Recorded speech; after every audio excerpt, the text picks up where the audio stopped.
Un peuple qui se ment est condamné à vivre dans le chaos. Cette parole du philosophe camerounais Fabien Ebousi-Boulaga est plus que d'actualité avec ce qui se passe actuellement au Cameroun, avec comme dernière démonstration du chaos dans lequel nous vivons l'horreur survenue à Kumba samedi 24 octobre dernier, où des enfants ont été massacrés en pleine salle de classe. Comme nous sommes si prévisibles, l'heure est au concours d'indignation. Il faut suivre la vague comme un phénomène de mode. Il faut être Kumba au risque de subir les remontrances de la bien-pensance pour qui il ne faut rien dire de plus que condamner cet acte odieux qu'elle qualifie à juste titre d'inadmissible. Mais à regarder de près, et même de loin, qu'est-ce qui est également inadmissible?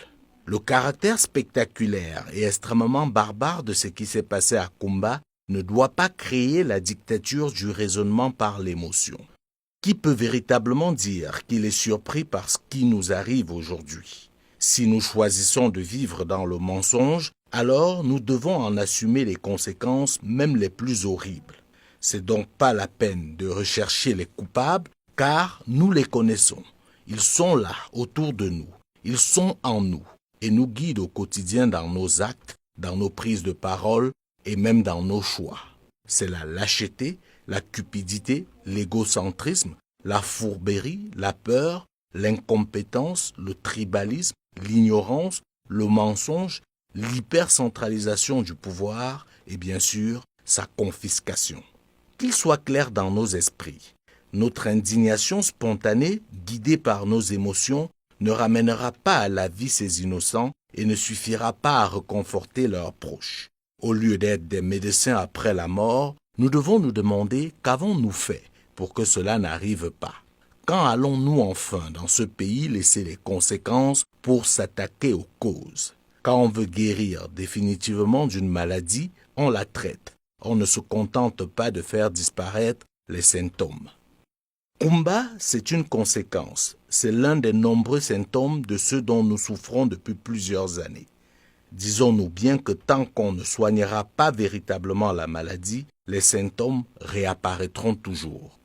Oui, ce qui s'est passé à Kumba est inadmissible, mais ce qu'il est autant, c'est de n'avoir pu rien faire pour éviter que cela arrive.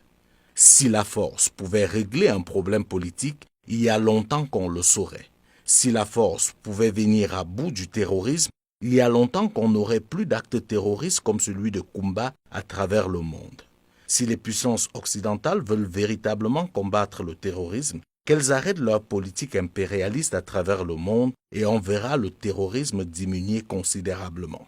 Comme pour dire, si nous ne voulons plus d'un autre combat, arrêtons de nous mentir.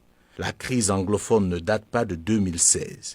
Les revendications sécessionnistes ne datent pas de 2016. La force ne règle pas un problème politique.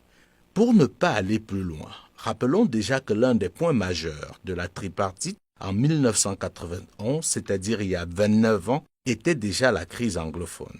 Rappelons-nous que la principale proposition pour régler ce problème était une véritable décentralisation avec la mise sur pied des régions, et que cette proposition avait par la suite été consacrée par la Constitution de 1996, qui était en fait une constitution de sortie de crise.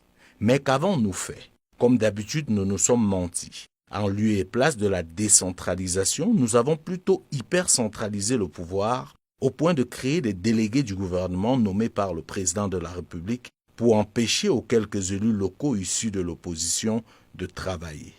Rappelons que dans cette constitution de 1996, qui une fois de plus était une constitution de sortie de crise, nous avions convenu que le mandat présidentiel serait désormais de 7 ans renouvelable une seule fois.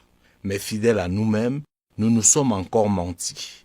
En 2008, alors que certains se réjouissaient déjà d'une éventuelle alternance au sommet de l'État, le pacte social, qui devait pourtant nous faire sortir de la crise des années 90 et nous éviter de nouvelles crises dans l'avenir, a été rompu devant nos yeux.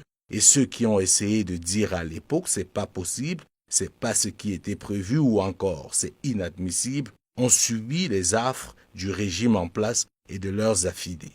Soyons sérieux. Ce qui est également inadmissible, c'est d'organiser un grand dialogue pour soi-disant régler une crise alors que les véritables acteurs de la crise ne sont pas présents.